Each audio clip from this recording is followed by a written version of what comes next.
the incredible prosecutorial advice and guidance that we received from the Attorney General's office, we all worked well together to be able to identify this suspect.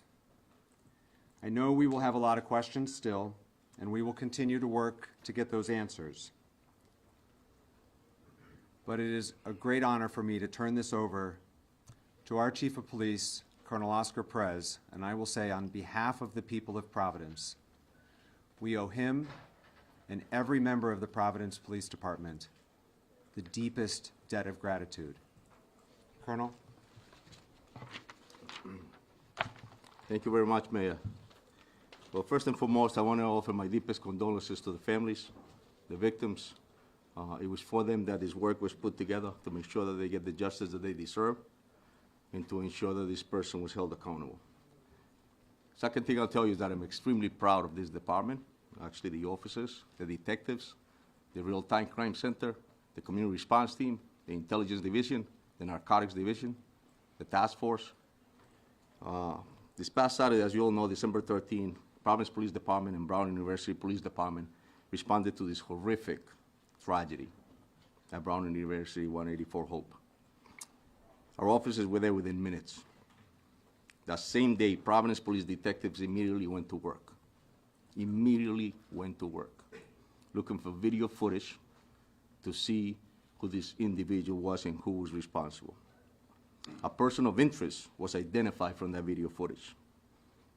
The person of interest was observed on Hope Street, turning onto Waterman Street, and that was one of the first videos that we released. At the same time, every federal agency you can think of was reaching out to the Providence Police Department and responded to the capital city. Images were shared with media within hours. Persons of interest it was the same individual that has been the focus of this investigation since the beginning. All the new images that we received of this person of interest were shared with the media continuously over the past 6 days. This critical evidence was collected with the use of public assistance. As the mayor stated, I'm proud to be the chief of police of this city. I'm proud to be a product of this city for the reasons that the mayor stated. The community stepped up. It was all about groundwork, public assistance, interviews of individuals, and good old-fashioned policing. That is the type of police work that every police officer in this nation reminds themselves of, and that many do not understand. And that is critically important and often succeeds where technology alone cannot. We looked at financial records, we looked at video footages, and in the specific incident, it was actually a video that provided us with a description of a vehicle. That was corroborated through a tip that was received to the tip center. That room was packed with detectives, agents, receiving calls on a daily basis. We started early and left late. Then Flock and the LPR was able to provide us with this description of this vehicle. That vehicle was picked up by Flock, which led us to a car rental place in Massachusetts. Through that, the agents and their work as well were able to get us footage of this individual, as well as a copy of the agreement, which provided his real name.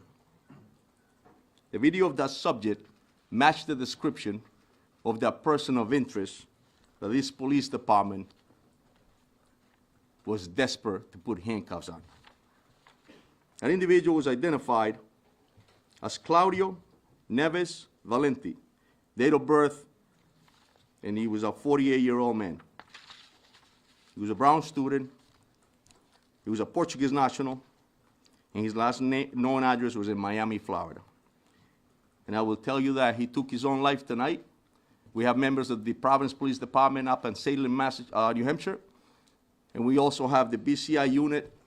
Obviously, the FBI and their evidence recovery unit is up there, so the process is being conducted as we speak. And it goes without saying that I would like to personally thank the efforts again of the Providence Police Department, the Rhode Island State Police, the Rhode Island Attorney General, the FBI, the ATF, HSI, the U.S. Marshals, IRS, DEA, Secret Service, and NCIS. There is no way that we could have done this by ourselves. In this nation, when horrific incidents like this happen, law enforcement steps up. Thank you very much. Thank you, Colonel. General Arona? Thank you. Thank you, Mayor. You know, I would describe the emotions on the investigative team, including our prosecutors and the agents, detectives from both state police, Providence, as mixed. You know, there is a sense of completeness in terms of the investigation, an investigation that's, if not the hardest, among the handful of hardest investigations that I've ever been involved with. And the sense that we owed those 2 dead Brown students and the 9 injured Brown students and the students who were in that auditorium that weren't injured, and the Brown community and the Providence community results. The teams worked really hard. I think I mentioned that to you almost every night that we met with you. I wish they were all up here with us. That we wouldn't fit here, but it was remarkable to see the cooperation between the FBI agents, the ATF agents, the HSI agents, the Providence police detectives, the state police detectives, our prosecutors. And I will say that everybody brought a certain expertise to the table, but it is nevertheless a sad moment when you think about those young people who were hurt, injured, or worse, or 2 of them are now deceased. You know, to me, this was always going to be an investigation where something was going to break it open. We were going to pull threads. We were going to gather evidence that would lead us in a particular direction. And I will say that if we were with you less than, well, I guess now more than 24 hours ago, we had that picture of that second individual. And I would say within an hour, no more than 2, I think it was under an hour, that person came forward to 2 Providence police officers over on the east side and said he had information, that he was that person and he had information that could help this case. And I remember last night watching his interview, and he blew this case right open. He blew it open.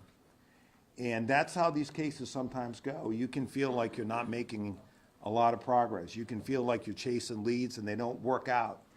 But the team keeps going because, you know, those of us with experience know that you're going to pull a lot of threads, and it's not always the first one that's going to get you where you need to go. But when you do crack it, you crack it. And that person led us to the car, which led us to the name, which led us to the photographs of that individual renting the car, which matched the clothing of our shooter here in Providence, that matched the satchel that we see here in Providence. He was found dead with a satchel, with 2 firearms, and evidence in the car that that matches exactly what we see at the scene here in Providence. And so I know that you and the public have questions about how we got from a place yesterday where all we could share with you was a photograph of someone we wanted to talk to where we got to tonight. And so we got a state arrest warrant for murder today that was signed by a district court judge for this individual. There won't be a prosecution now, of course, but that affidavit is on our website, and you will be able to see more and read more about how this investigation unfolded. I won't get you all the way there because there are some things that happened afterwards which led us to this suspect's body in New Hampshire. But it will, I think, tell you, give you a sense of the work that went into this by the line prosecutors and the line agents and detectives from the agencies that work so well together. So, as I said, it's with mixed emotions. It is unimaginable, the pain that the parents and families of the deceased are feeling tonight and will feel undoubtedly for quite a while. But I hope that by bringing this person to justice, that we can at least give them the beginnings of some measure of closure.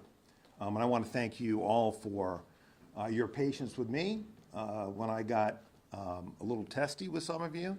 Those of you who know me from Rhode Island, you know that's my nature. So I really want to thank you for your patience. Thank you. Thank you, General. As has been said several times, the partnership with the FBI was invaluable. And so it's a pleasure to introduce Special Agent in Charge of FBI, Ted Dox. Thank you, Mayor, and good evening. My name is Ted Dox, Special Agent in Charge of FBI Boston. We got him. Shortly before 9 o'clock tonight, the FBI SWAT team executed court-authorized search warrants at a storage unit facility in Hampshire Road in Salem, New Hampshire. This is where we located Claudio Neves Valente, the individual who we believe was responsible for the Brown shooting. The latest developments in an intense 5-day manhunt and is a result of an incredible amount of work dedicated by the law enforcement team standing here before you tonight. Every single agency brought their unique skills and expertise to this investigation, and we're motivated by the victims and survivors of this horrific incident. Even though the suspect was found dead tonight, our work is not done. There are many questions that need to be answered. There's a lot of evidence that needs to be processed, and most importantly, the victims and their families deserve special care and consideration. The FBI and our partners across Rhode Island, Massachusetts, and New Hampshire will continue to search for answers for the victims, survivors, and their families, to see what motivated this individual to carry out such a senseless act of violence. From the onset of this critical incident, it's been all hands on deck. The FBI deployed approximately 500 special agents, analysts, task force officers, and support personnel to assist our partners in this investigation. In addition to this extra manpower, all our specialty teams were activated, including Evidence Response Team, SWAT, Divert, and Victim Services Response Team, just to name a few. A special thanks to you, the media, as well as to the community. My sincere thanks to Colonel Perez, Colonel Weaver, AG Nerona, Brown University PD, and all of our partners. This was truly a team effort. Thank you. Thank you. Another critical partner at every step along the way was the ATF. I'd like to introduce Special Agent in Charge of the ATF, Tom Greco. Good evening. My name is Tom Greco, the Special Agent in Charge of ATF Boston. From the moment 911 reports of the shooting at Brown University came through, there's been an around-the-clock effort to identify the perpetrator and to protect the community. The men and women of ATF, including our special agents, our intelligence research specialists, and our support personnel, have been proud to support and be part of that effort, leveraging our unique experience, dedicated investigators, canine handlers, and crime gun intelligence technology such as NIBIN, the National Integrated Ballistics Information Network, to compare ballistic evidence, and our other available tools to support the investigation, and to help identify Claudio Neves Valente as the individual that we believe was responsible. ATF's mission, first and foremost, is to protect communities from violent crime. Each individual in this country deserves to live in peace and security in their homes, in their schools, in their places of worship, and in the streets. The actions of Claudio Neves Valente stole that right and terrorized the community. I'd like to emphasize to the public, this was a highly dangerous individual capable of extreme violence. And we are happy to have been part of this investigation and proud to have worked with our partners to identify him and see this through. Thank you very much. Thank you very much.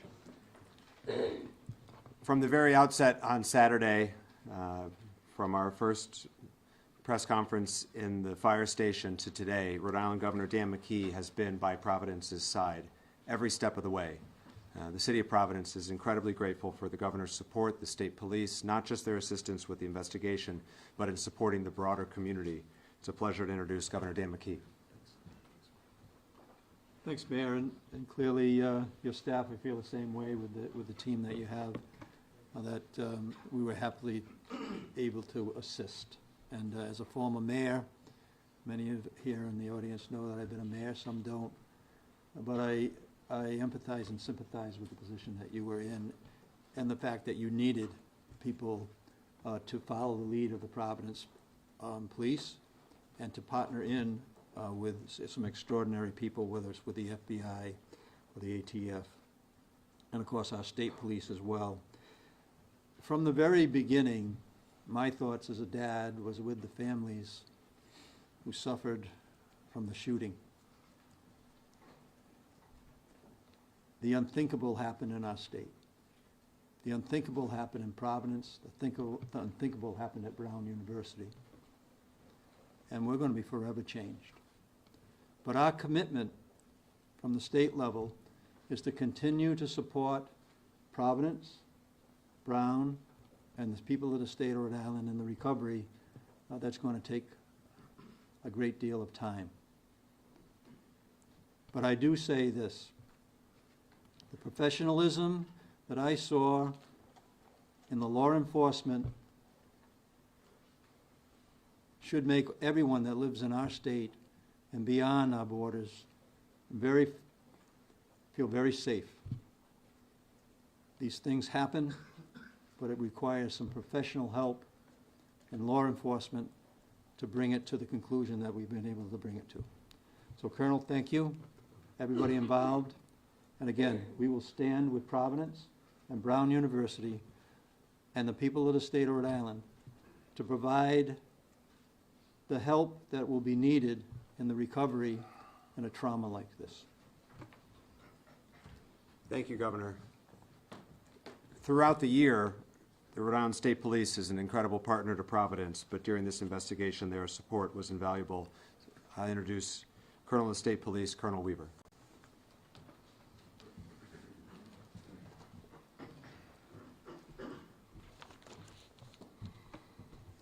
My name is Colonel Darnell Weaver, the Superintendent of the Rhode Island State Police.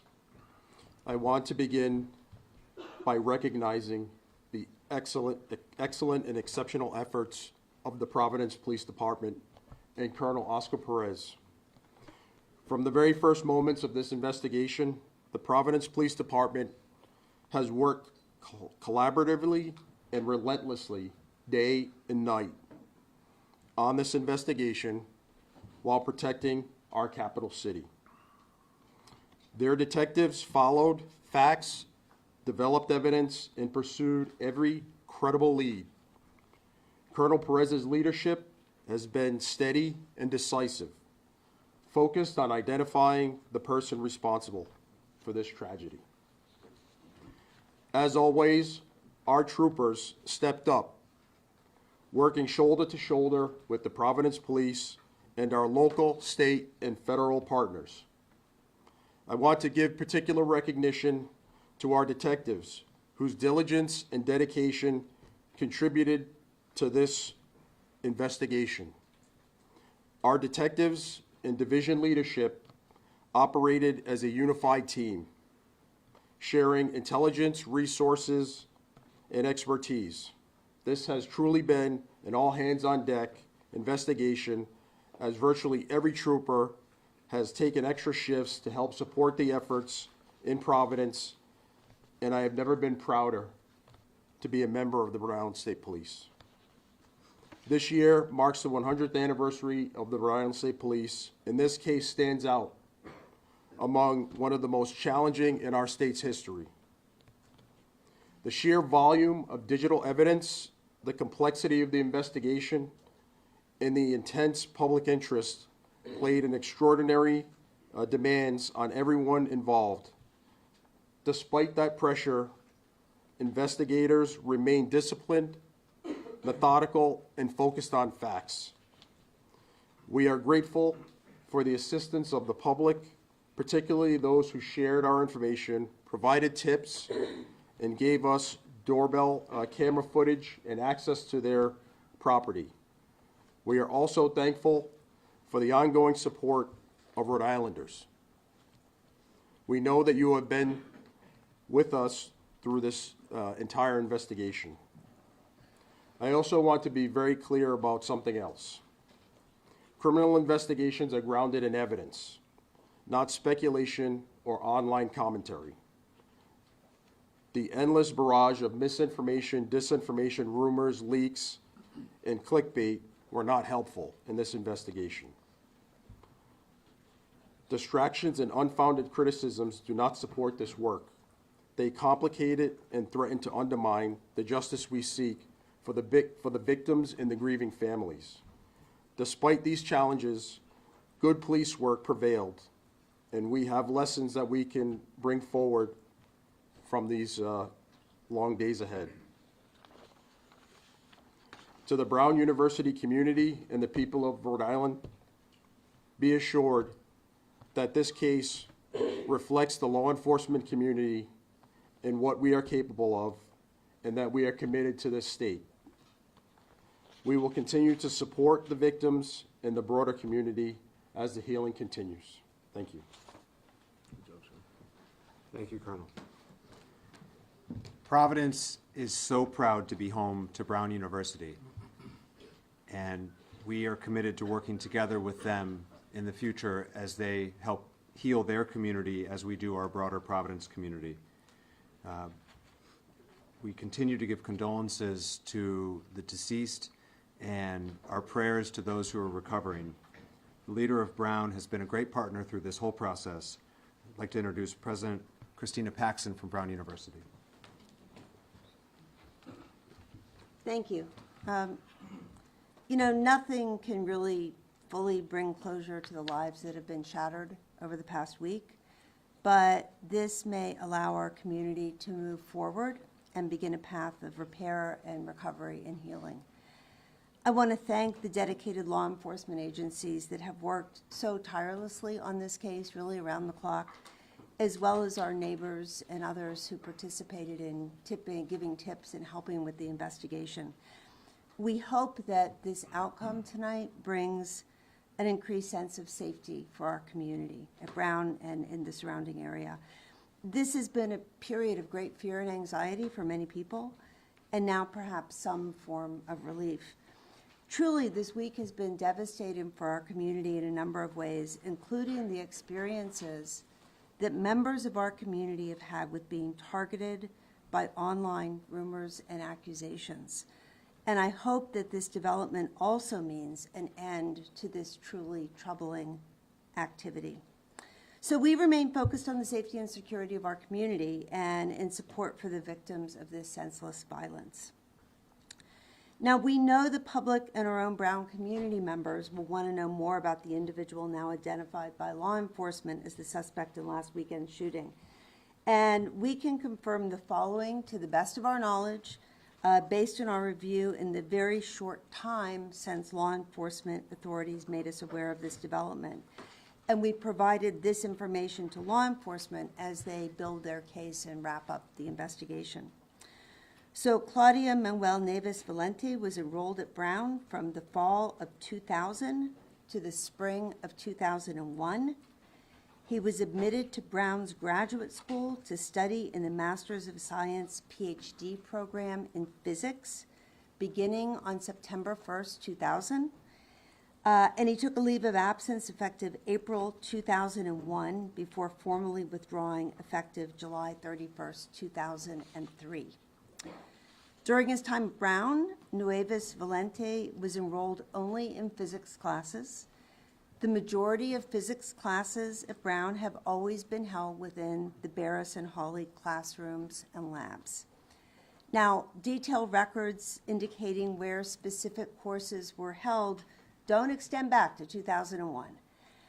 But we can say that physics classes typically require access to specialized equipment, including demonstration carts that are a fixed asset in some of Barris and Hawley classrooms.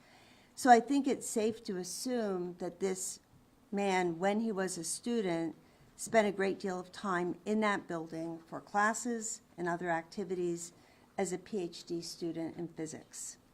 He has no current active affiliation with the university or campus presence. So again, we thank law enforcement and so many others for their extensive work on this case, day and night, and we look forward to a sense of restored safety for Brown, Providence, and the Rhode Island communities. Thank you. Thank you, President Paxson. The last speaker, and then we will take your questions, is the Chief of the Brown Police Department, Chief Chapman. Remember, his officers were the first to respond on Saturday, and we are so grateful for both their immediate and heroic response and their partnership over the last 5 days. Chief? I want to express my ongoing prayers and care concern for our entire community. I certainly also want to acknowledge and thank the men and women of the Brown University Police and Public Safety for their efforts. As you see, this was a Herculean task and required a lot of collaboration and work. And our officers and our public safety personnel were shoulder to shoulder with these assets. I do want to also thank all of you who have helped citizens and law enforcement. That partnership and collaboration means the world to us, and we couldn't have gotten there without you. So thank you. Thank you, Chief. We'll now open up to questions. Go ahead. Go ahead. What led authorities to link the incidents between Brown University and MIT? Then I can follow up to that. Yeah, I'll start. I'll just tell you that a lot of the information and evidence that we ended up gathering linked us to a connection up in Massachusetts, but obviously at the MIT. But I feel a respect to the authorities in Mass as well as the FBI that's for them to comment. But I'll tell you that the groundwork that started in the city of Providence by our detectives, the detective division under the command of Major LaPayan, as well as the federal partners that we had in our room upstairs, and ATF, the FBI, led us to that connection. And so that was great work. Does FBI want to weigh in on that? And then I have a follow-up. I think through that particular link that you're talking about, that case is being worked out of Massachusetts with the leadership of U.S. Attorney Leah Foley.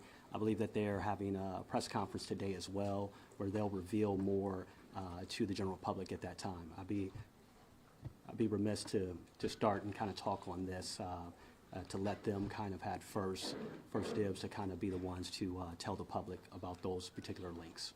And your But your follow-up, sir. Then, as for the second person who came forward, what did that person tell you, and did that person know the shooter? So yeah, obviously, I had mentioned at the last press conference that it was a person that we wanted to speak with. The work of the video collections that we had led us to identify that there was a person that actually encountered this individual. So it corroborated everything that we saw. We saw our person of interest. We saw that there was a vehicle involved. When this person came in, broke the case in the sense that explained to us exactly what we thought we had seen and put that individual at the crime scene. Obviously, that was the break, because we knew that we were in the right direction to ensure that we were going after this individual, but obviously took his life. Go ahead. Steve? Thank you, Mayor. Did Mr. Valenti act alone, and is there an anti-Semitism component behind it, do you expect? As far as we know, Steve, he acted alone. And is there an anti-Semitism component to this? No, that we know of, no. John? Colonel, what was the events that led to the shooting facility? So was he pursued there? Did he know authorities were going after him? When was he last alive? Like, how did that play out? So it plays out in the sense that we obviously, I just stated, we collected all the evidence. We were able to learn that there was a rental vehicle. We learned about that vehicle. There was financial records that were verified by the FBI, obviously, and other agencies. I'm sorry, actually, so another agency, so multiple agencies that verified financial records that brought us to that site, to know that he had actually rented a site at the storage unit, and then we ended up in Salem. In a follow-up. Yeah. When he did that, did he know authorities were coming, or did he just go and, like, how long had he been in that storage unit? That we're not aware of, John, in the sense that all we knew is that we were on a manhunt, and that's what he led us to. So. Amanda? Oh, thanks. Chief, some questions for you about Claudio. So he graduated, he did graduate, he was at Brown more than 20 years ago. His last known address was in Miami, but now he's here at Brown University, potentially also at MIT. What do you know about what brought him up here? There's going to be unknown answers that we have no answer as far as that. Obviously, came up here and committed this horrific incident and this tragedy, and that's all we knew. Our mission was to ensure that we could find him and bring him to justice, but yeah, no. Motive At this point, correct. And my follow-up is, of the evidence that you've collected, have you collected the handgun that you believe was used in the shooting? Have you collected any type of manifesto or evidence? Have you planned more shootings? So as far as I know, that's the FBI evidence recovery team is up in Salem, New Hampshire, and they're collecting whatever evidence is up there. This happened just now as before we came up here. Bill? Any criminal history, political affiliations, any social media posts, anything of that sort that you can report to us about Mr. Valenti? Nothing that I know of, Steve. Behind him. Go ahead, white shirt. Is there any indication that Mr. Valenti was planning any future attacks? Nothing that we know of, no.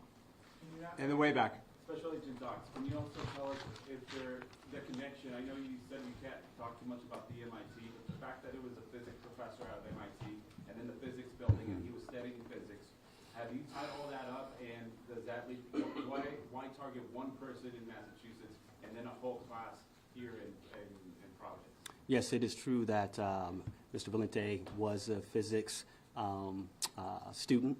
Also, we know that the MIT, the victim there, was in that discipline as well. I will tell you that there's multiple phases to an investigation, and so now, in a sense that we know the subject is deceased. Now that investigation continues to find out all of those answers to your question, sir. Did he go to school with a professor? Did he go to school with a professor who was killed? Can Brown answer that? It is believed that in Lisbon, that those two individuals attended the same university in Portugal.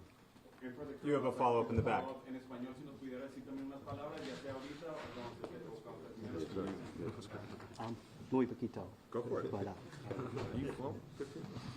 Sorry, empiezo desde el principio. Lo que nos pueda resumir acerca del caso, ¿qué fue lo que conllevó a que ustedes pudieran dar con el paradero del sospechoso y las conexiones que tuvieron? ¿Cómo llegaron a rastrearlo y más que nada a qué atribuye todo esto? So the question was if I can briefly explain how we got to this individual and what occurred. So, verdaderamente lo que pasó, obviamente el incidente del sábado 13 nos llevó a tomar evidencias, colectar evidencias de videos, de informaciones, y expliqué que es muy importante el trabajo de los policías y los detectives en el piso, haciendo el trabajo duro, recolectando videos, recolectando testimonios. En este tipo de casos recibimos información, obviamente, de los videos que colectamos. Nos dimos cuenta que había un vehículo de interés y una persona de interés desde el principio. Eso nos llevó a después informarnos de la placa del carro, la descripción del carro, y eso nos llevó a darnos cuenta de que esa persona había rentado el vehículo en una compañía en Massachusetts. Después de que fuimos a Massachusetts, cogimos videos de la persona. Esa persona era en la misma descripciones de la persona de interés de nosotros acá en la ciudad de Providence. De ahí pasamos con los agentes federales a investigar un poco más y llegamos a los récords financieros que nos llevó a Salem, New Hampshire, en esta noche. Allá hubo una entrada táctica del equipo del FBI y encontramos que esta persona se había quitado la vida ellos mismos. Ahora estamos investigando más si hay algo que necesitamos saber más de él. Alex. Colonel, or is there a note or manifesto of some kind, and is that providing any information about a motive or anything that they might have found in the issue? Again, the FBI recovery team in forensics are up in Salem, New Hampshire. At this point, we don't have any of that. Any indication of why now? What's the significance behind why this happened on Saturday?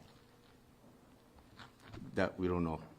Yeah, I don't think we know the answer to that question. I think there's a lot of unknowns with respect to motive. I mean, I think that the real issue here is, the key was to identify this person, as we talked about yesterday.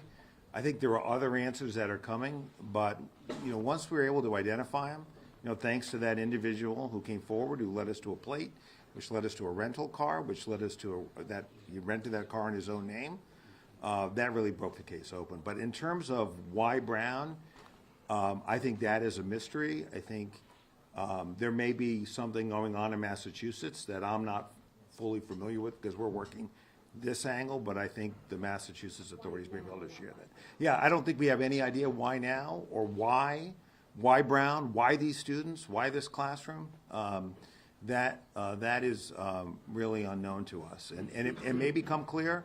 I hope that it does, but it hasn't as of right now. Fox, Yeah, Fox, go This ahead. is for the Colonel or the Attorney General. At 2:16, there was a surveillance video that showed the second person that apparently blew this case wide open, and also Mr.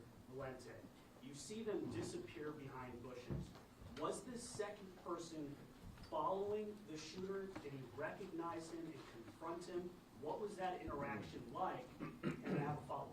That's a great question, and I'll be all explained in the affidavit that the general stated that will be released. But I'll give you a brief sort of explanation about that. The person that we wanted to speak with had an interaction with this individual earlier in the day, then observed him later at that time, what you just stated, and decided that he was going to encounter him and asked him why he was inside Brown. At that point, the subject of interest, Mr. Neves, actually ran. He was caught up by our person that we wanted to speak with. There was sort of a conversation between the two of them, and Neves asked him, "Why are you harassing me?" And at that point, the person that broke the case walked away. And that information was critical to us because he was able to corroborate what our detectives were seeing on video, and he was able to provide a great explanation. And my follow-up question Yes. is, why did it take a citizen to notice a suspicious person right next to Brown University and not the police? And also, how long was the vehicle parked where it was? And was it days, hours, minutes? What were we talking It appeared to be days as far as the evidence. Why would a civilian observe that to be suspicious? It's a great point. And I like the fact that you're mentioning that and bringing that up. That's what we should all be doing, right? And it's just personality. Some people are more interested in finding out what others are doing. In this particular case, this person decided that he wanted to, and I'm glad he did. Shouldn't the police be interested in that, not citizens? That's what I was In the back. Now that the suspect, Attorney General, now that the suspect won't be prosecuted, can you explain what he yelled in the classroom to America tonight so people can Sure. feel a little more comfortable? Sure. Was it something, terrorist related? Was it something specific to the kids in that class? Yeah. What did he say? Can you now tell us? Yeah, well, back to that question just for a minute, just to clarify that. They had a interaction in the bathroom in Barris and Holly. So, I don't know, the Providence Police is obviously not going to patrol Barris and Holly. That's a question frankly, for Brown and their police department. So they had an interaction there, and then our citizen, followed him out because to him, as he explained it to us, this guy did not belong there. And so that's why he followed him out. In terms of what was said, I don't know any more today than what I told you yesterday, or the day before. There are some witnesses who said he said nothing. There are some that say he made a barking noise. Don't ask me. I don't know why. And that's it. There is no other spoken word beyond that we are aware of as we stand before you tonight. And we have spoken to everybody that we have been able to locate who's been inside that building. And just to the special agent in charge, my follow-up question is, can you just be clear to the people in Massachusetts, and I know you said the people in Norfolk County and Investigative in Mass, but you did say a few days ago that you talked to the colonel of the state police and said I did. there's no connection between Brookline and what happened here in Rhode Island. But now you're saying there was a connection, so are you saying that he shot up Brown University, then 2 years later he was at this house in Brookline to shoot this MIT professor, and then he just drove up to Salem, New Hampshire for no reason? How did he get into a storage facility? No, I think that's a great question. My actual statement was that we didn't see a connection at that time. But absolutely, I spoke to the colonel. Right now, that case is being resided over by U.S. Attorney Leah Foley. They're having a press conference at 10 o'clock tonight, I believe. I think at that time, they will speak to that particular case.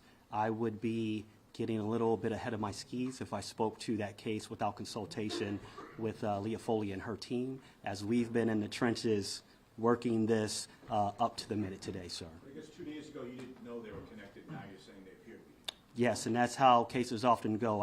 I would say at that time, when that question was asked of me, there was no indication of a link at that time. As we've talked throughout this week, these breadcrumbs develop, and we'll see what she has to say today at 10 p.m. Yeah, if I could just, I just want to jump in here on that, please.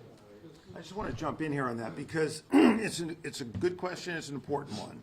So just to put everyone's mind at ease who's listening now, he didn't just drive to some random storage area. We found records with the help of the FBI and others that was his storage area.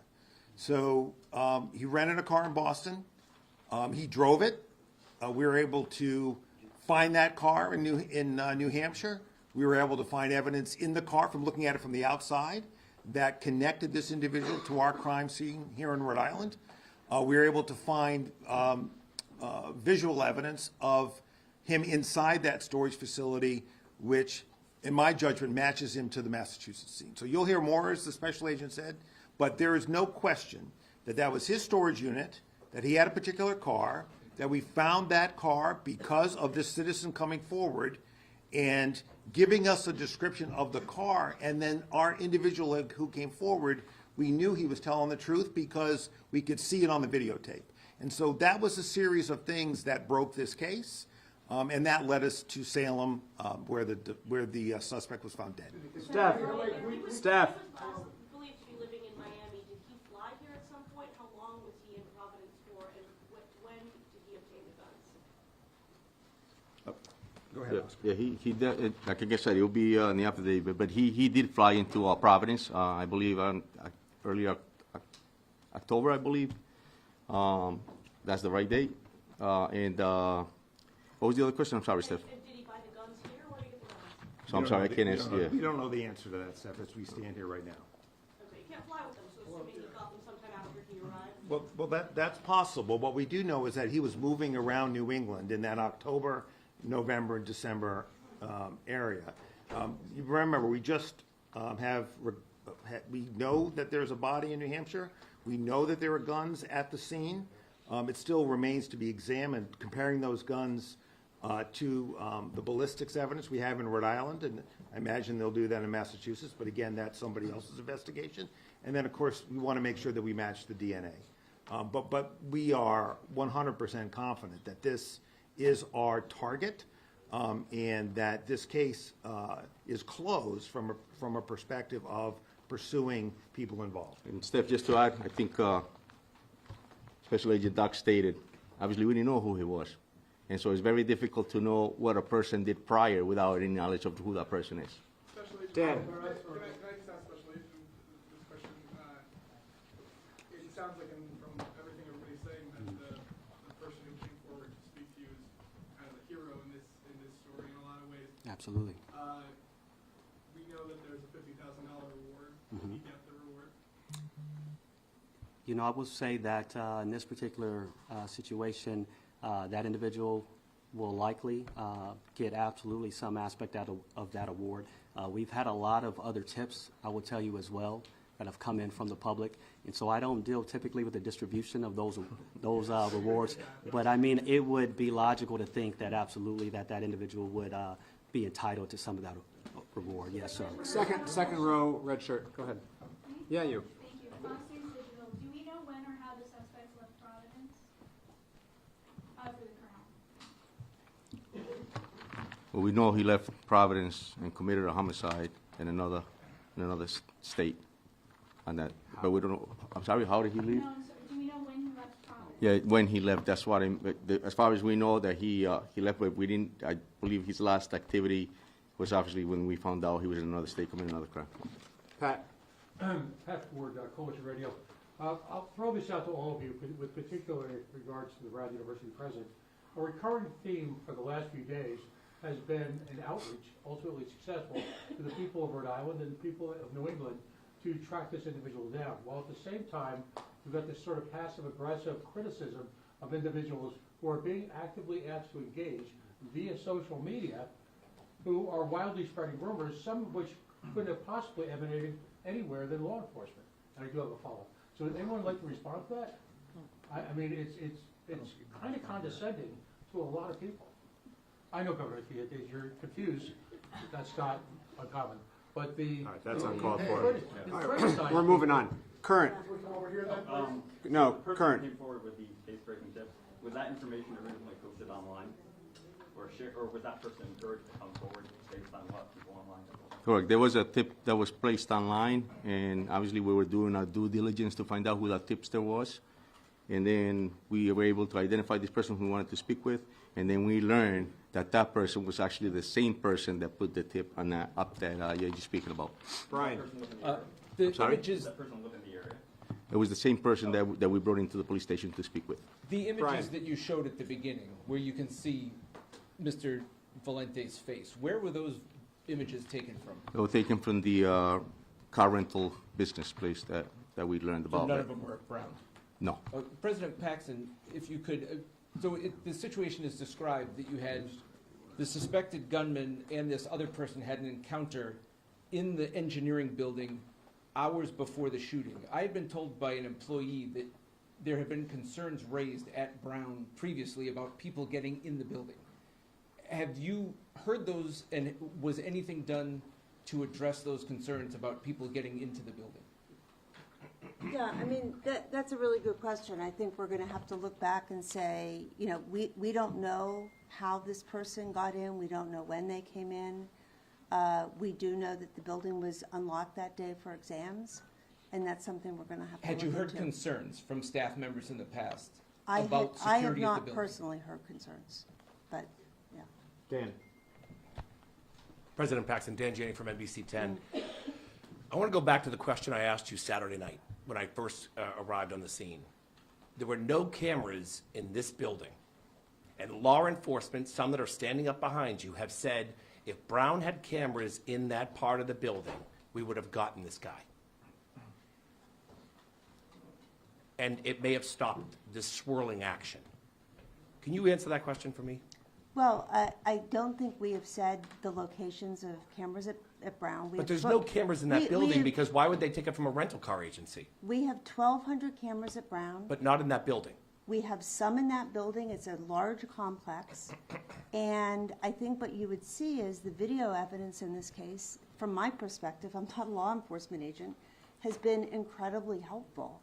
The moving of the person around the neighborhood, those video images, they help crack this case. So I think video was important.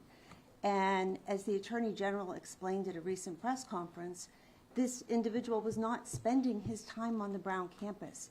He came into a building on the edge of the campus. He left. He was in the neighborhoods. The investigation focused on the neighborhoods. The video was there. And that was really, really instrumental in cracking the case. And But my you second can ask them. And this is my follow-up, Madam President, if you'd stay at the podium. Yes, video played a big role in this case. The neighbor's video, the rental car video, but not the video from the building that he walked in freely both before when he got in the confrontation and when he came back in and decided to kill people. You didn't have cameras in that building. Just say it so we can get this over it. And my next question is, will you put Dan, you got cameras? one follow-up. Will Yeah. you put the cameras in the building? Will Yeah. there be more cameras in that building? Yeah, you know, I think we need to look back. We'll look at everything that is done, but I do not think a lack of cameras in that building it had anything to do with what happened there. Thank And we will Thank you, go Madam forward. President. Thank you. Chris. Tom Quinlan, WPRO. Colonel Perez, I'm hearing from sources that the person that identified the shooter happened to be a homeless person that either lived around or inside that Farris and Holly building. Can you confirm more about this person for us? And then I have a follow-up for President Paxton. I'll tell you there was a person that was pretty attentive about his surroundings. I'll tell you there was a person that was very cooperative and helpful to this investigation. And I'll tell you that he was a great individual that actually assisted us in getting us to this point where we're at. I'll tell you that. Brown graduate? He was, yes. Yeah, I have to say, he was incredibly articulate, and his testimony, had we needed it, would not only have been credible, it would have been persuasive. He was as outstanding a witness as I've seen, and he deserves a lot of credit. You know, recognizing there's a gunman on the loose, that the gunman knows he had this interaction with him, and he didn't, once he knew that we were looking for his help, I mean, he came forward within an hour, and that person deserves a tremendous amount of credit. I don't know whether he's going to get the reward or not, but if I had a vote, he would. All right, Tom, you got to follow. Are you done? Go ahead. My question was for Chair Chapman, if you wouldn't mind. In October, the Brown Daily Herald reported that you had a vote of no confidence in your leadership, and students were concerned for their safety and the fact that you had prioritized desk jobs over having over field jobs and having more people patrolling the campus.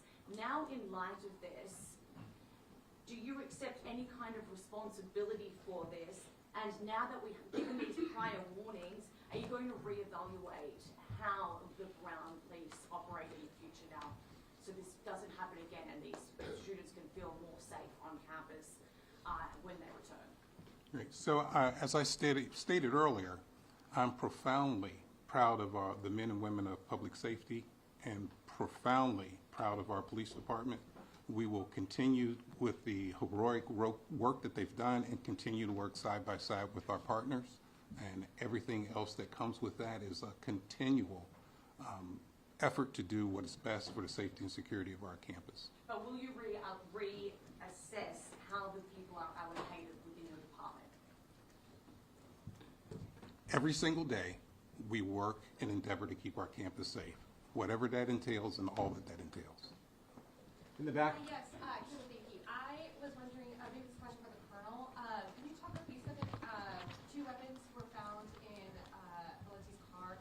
Was that one of those weapons, the gun that was used to shoot here in Brown? Has that weapon been found? Can you speak to that? That's all part of this continuing investigation. This just, before we came downstairs, actually, as you all were watching, that was developing up in Salem, New Hampshire. Can you say whether or not that the weapons were purchased? Hold on a second. Yeah, those firearms were found at the deceased body, not in a car. So he killed himself inside the storage unit, and the firearms were found at his in the area of his thigh and in the area of his feet. It was not in a car. There was evidence that was observed from outside the car that matched our crime scenes, meaning mask, clothing, satchel, which you can see on that video. And there was a main plate over a Florida plate. This guy was changing plates. One of the reasons it was so hard to find was he knew what he was doing. He was changing plates.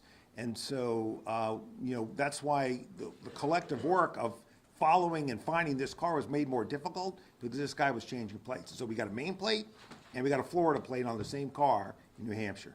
Patrick. As he was a Oh, I'm sorry. Especially, I was just going to add. please. Tom Greco again from ATF. It's okay. As far as the ballistics evidence, I know that the last question concerned matching the guns found to the crime scene. As several people up here have said, this investigation is ongoing, and in many ways, in some ways, still just beginning. Those weapons that were found at the scene, we will be using our tools such as NIBIN to compare the ballistic evidence to see if we have any matches. So we use those tools to rule things in and to rule them out as well. So we'll be following up on that throughout the remainder of the investigation. Patrick. Neves Valente was a Portuguese national. Under what status was he in the country, and how did he get into the country? Do we know at this point? I have a follow-up after that. You have that, Oscar? Yeah, I do. So as far as we know, he had a student visa. He had came in here with a student visa, and we also had learned that he had applied to get a green card. Do we know, sorry, I have a question. And for President Paxson, does Brown have And any- Patrick, if I could just be clear on that, he got that lawful permanent resident status in September of 2017. Thank you, I was going to ask, but then, and for President Paxson, has Brown had any communication from Neves Valente in the period after he left until now? As far as I know, no. He has really gone off our radar. We will continue to cooperate with the police as they continue with the investigation to find anything we can find about him. But his last class that he took at Brown was in 2001. Straight back. Let's skip one. This question's for the Colonel or the Attorney General. If you hadn't focused on the wrong person of interest on day one, do you think the professor in Massachusetts could be alive? Well, from the beginning, I've told you that this investigation is extremely complex and intense. And so we used every resource as soon as we responded to the call. I stated that earlier. I'm proud of the men and women of this department. Yes, we did find somebody that we thought obviously was the person, but we continued on. We continued on investigating. We continued on canvassing the areas. We continued on with video. And that's why we ended up where we're at now. Yeah, and if I could just jump in here, I just want to continue to answer that question. It's an important one. And the answer to that is this, and I tried to convey it a couple of days ago. We broke ourselves out into teams. So while the Providence team and the state police team and the ATF team were working here in Providence to follow up leads, develop whatever video evidence we can, which eventually led to all the steps that you've seen and are laid out in the affidavit, which is on our website, and it is multiple pages. You'll see the progression. So while the FBI were working Coventry, we were working here. Now, you may ask, well, what was it about Coventry that made us, for those of us who've been in law enforcement for a long time, why did we have to run that lead to ground? Here's why. When the FBI confronted him, initially, he was not cooperative. When they entered the room to secure it, there were guns in the room. One of them had a laser sight. The witnesses had told us there was a laser sight used in the course of the attack. Okay, we had to run that to ground. We couldn't just, not run that to ground. That was a very promising lead. But that's why you don't get over your skis about, and word choice is important. So while we had to test those ballistics and test the DNA off those guns, and that DNA ruled this guy out, okay? But we had to run that lead to ground. But while we're running that lead to ground over the course of Sunday, for the most part, if my memory's correct, we were working other leads, which eventually led us through a recreation by the great work of the team, including the marshals, by the way, that are up here. Movements, image of our cooperating witness, witness comes in, and you've heard the rest. So, this is the way these investigations work. You don't chase one and stop. We have chased more than one lead over the course of the last 4 to 5 days. There was one lead that we followed, didn't work out. There was another lead that we followed, didn't work out. There was another lead that we followed, didn't work out. So that's, at least in my mind, 5 different leads that one worked out, 4 didn't. But you're running them all down at the same time. So I can't offer any comfort in that regard, but I don't believe that we would have found this person any sooner, given the evidence that was available to us. The way back. Can you say why it took so long to get the tipster's tip? It looks like he posted on Reddit on Monday and then said on Reddit that he told the FBI. Was it lost in the FBI's tip? We received the tip about that post and immediately acted on it. And so that's exactly what occurred. As soon as the tip came in, we had a tip center upstairs that was staffed, as I mentioned earlier, by detectives and agents. They were going through hundreds of tips that were coming in, hundreds. We were vetting them through, ruling them out, just like the general stated.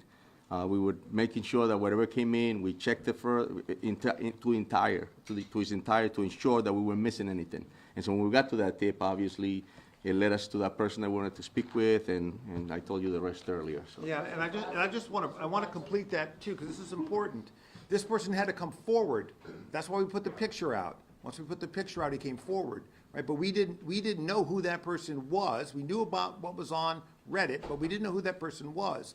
That's why when we identified another person, we didn't know when that person came forward that he was the Reddit poster. He then told us he was, okay? So all of these things kind of happened in that sequence. Go ahead, Chris. This Valente figure, this is a question for President Paxton. Do we know why he left school early in 2001? Did he have a history of mental illness that was expressed during that time or reported in that time? No, we learned his name very, very recently, and we haven't had a chance to really dig into the records. But we will if it helps with the investigation. This is another question about. We got a follow-up question. This is another question about a student visa. You said he's here on a student visa now. What school is he affiliated with if he's here?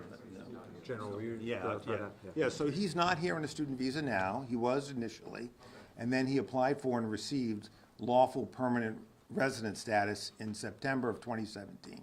Okay? Thank you. Go right here. What was Mr. Valente's profession, and have you searched his residence?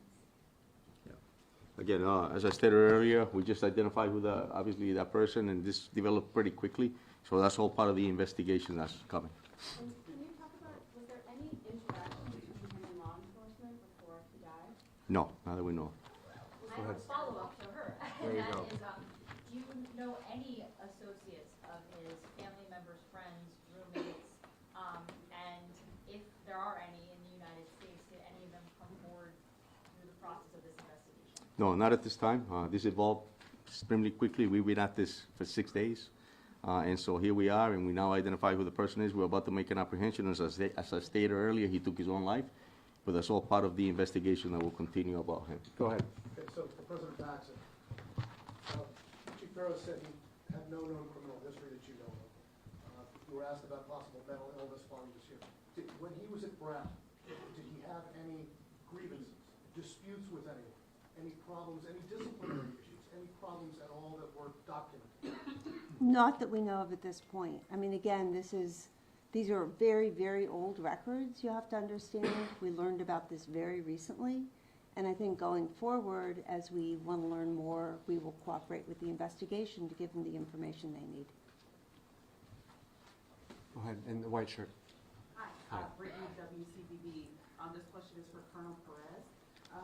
You mentioned that Claudio was the primary suspect, primary focus from the beginning.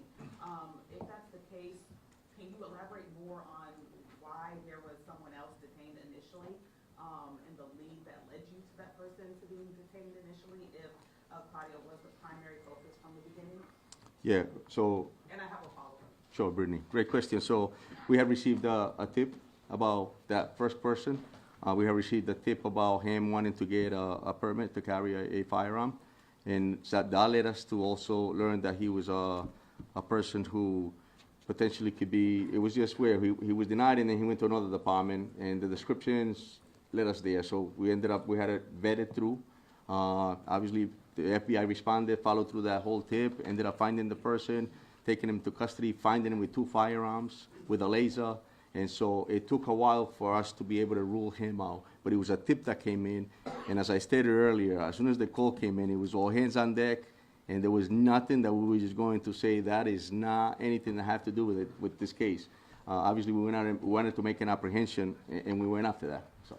Yeah, I just wanted, if I could just jump in here, Mayor, I'm sorry to do that, but I think I heard you say that Mr. Valenti was the suspect from the start. Primary focus.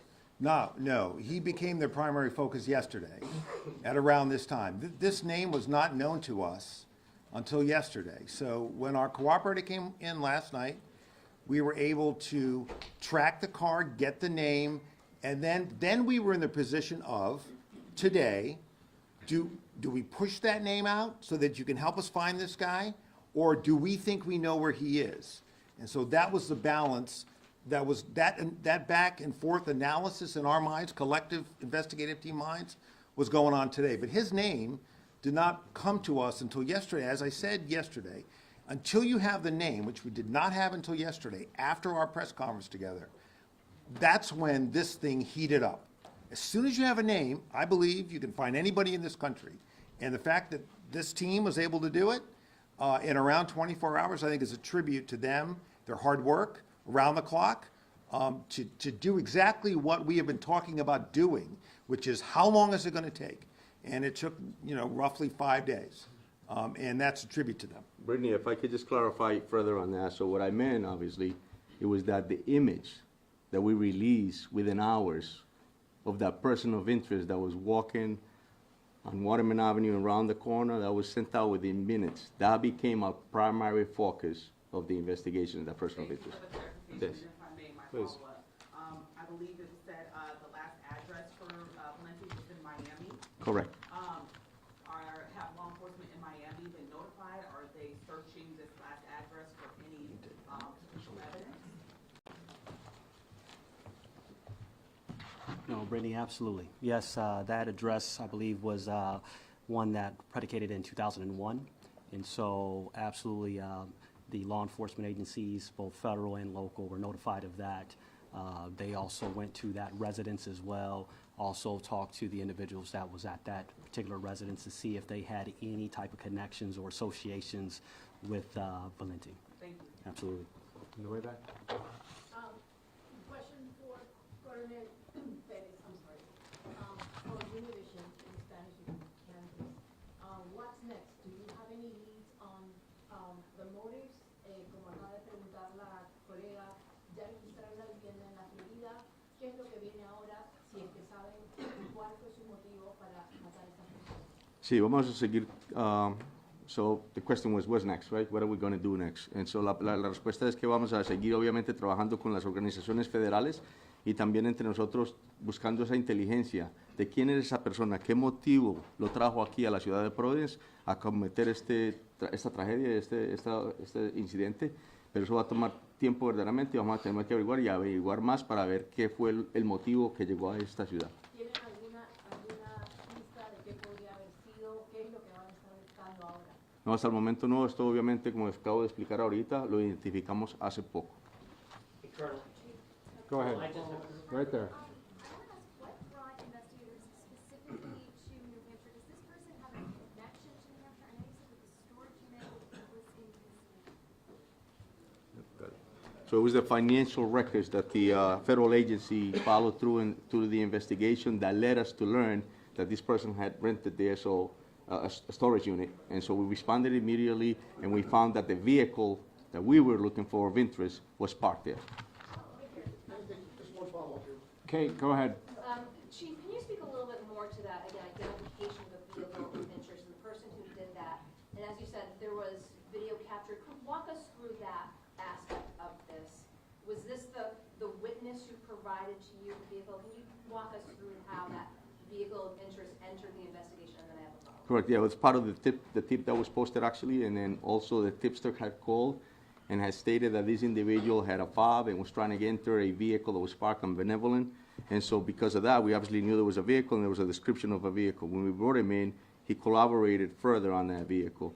We put it out through Flock, the description of it, and we learned that within that time period, there was only a certain amount of vehicles that came up with those description fitting it. So our detectives obviously stayed on that and ended up finding this vehicle with Florida plates, and that's how we ended up with that specific vehicle. Then we had learned that the vehicle also potentially could have changed their plates, and as I stated earlier, we were able to find the vehicle on Flock, actually get the actual plate, learn that it was a car rental, which brought us up to learn that, that we needed to learn more at the rental place about the individual, which we did. And then further later, we find out, again, doing all the work that they did upstairs, I think it was tremendous too. If you had a chance and an opportunity to see how much work was put in, because it was bits and pieces of information. It's almost like putting a puzzle together. You only have just a few pieces, and you're building it.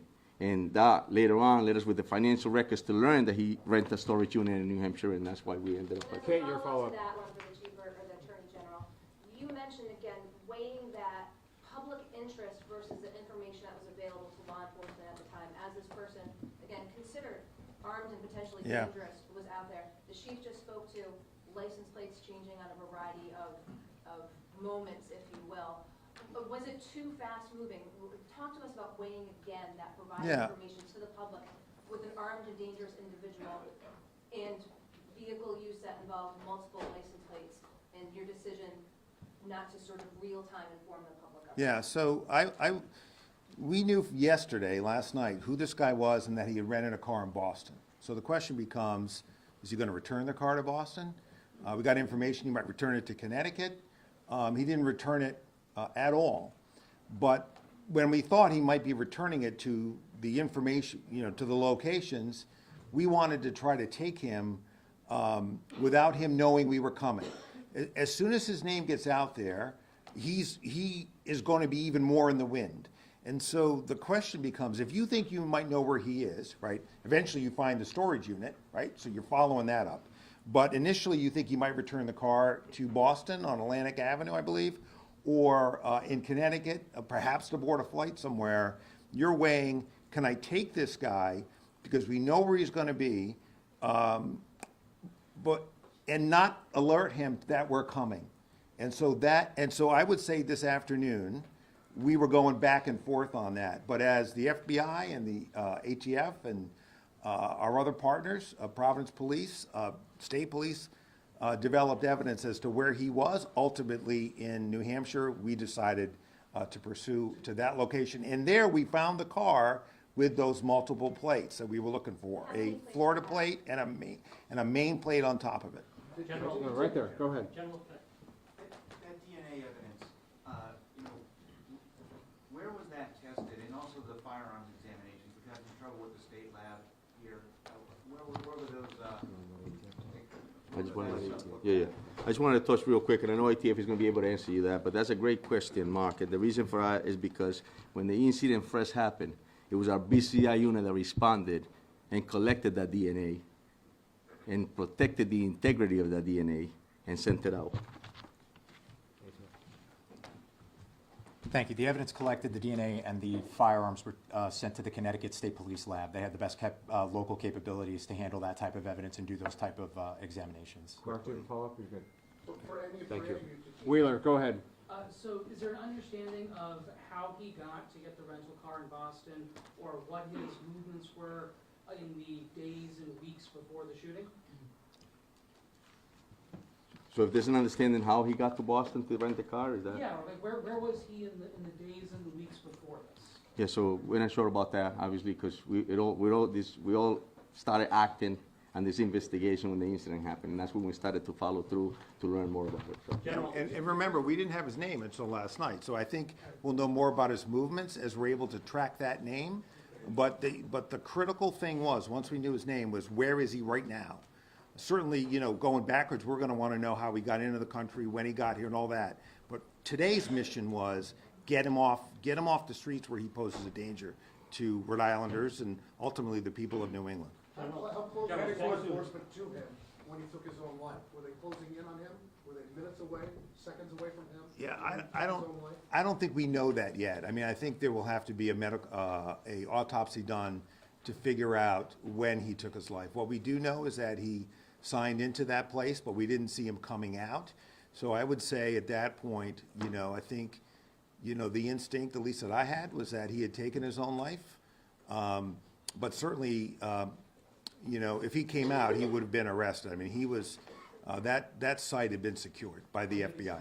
Go ahead, right there, please. You mentioned shell casings in the hallway. Did he start in the classroom and then move to the hallway? Can you elaborate? It looks like as soon as he entered, he started firing. We found over 44 rounds that were firing to the classroom, and that's all actually listed in the affidavit. I really want to have some respect for the family, for the victims and the students. I think that there is no reason for us to stand here and re-victimize anybody. If I was a father and I'm watching right now, I think it would re-victimize me even more. So I really want to pay some respect on some of the questions that you asked. If you. Did the gun jam So- the shooting? Did the gun jam during the shooting? I'm going to end with one last. I'm going to end with How one. much money it cost this investigation? Brown gonna reimburse the money to the city and the state, and she gonna give some money to the gentleman, they give the license plate number, the homeless person. So- I think Brown deserves to give money to that person. Thank you for the question. I will say I can't speak for other agencies. On behalf of the City of Providence, we have not yet assessed what the cost of this investigation. Let me finish my answer. We have not yet. We have not yet assessed what the cost. Ronaldo, we're done. Okay. Listen, one last positive announcement. As has been said multiple times, the investigation continues. I know there's lots of question around motive, and otherwise the individuals here are still hard at work. Yesterday we gave an update with respect to the survivors. I'm happy to say that one condition was upgraded, and now all 6 survivors are in stable condition. It is important to not lose fact of the fact that 6 people are still in the hospital who I know would welcome our prayers. This has been a traumatic moment for our community. I hope that today's announcement starts the healing process and provides some closure for that. As the governor, I think, very eloquently stated, lots of people are going to leave town today, but the rest of us will all still be here, and we're going to have a long road ahead. And I know that what we do best as Rhode Islanders is support one another. I know this community will support one another to move forward after the worst act of violence that any of us can remember. The press has played an important role in helping us push out information and get to this moment today. We're very grateful for all of you. I'm sure some people will be willing to talk after the press conference. Thank you all for your time. Has President Trump reached out to anybody on the team to congratulate them? Appreciate it, yeah. Thank you. Chris, thanks. Governor, thank you. Appreciate your partnership. Yeah, sir, thank you. Governor, thanks. General, can I just get a clarification on 2 things? The roommate, which one was the roommate? The MIT professor or the professor that had the classes? The MIT professor? They said that they were roommates or friends years ago? I don't know a lot about that part of the background. Okay, and you were asked a question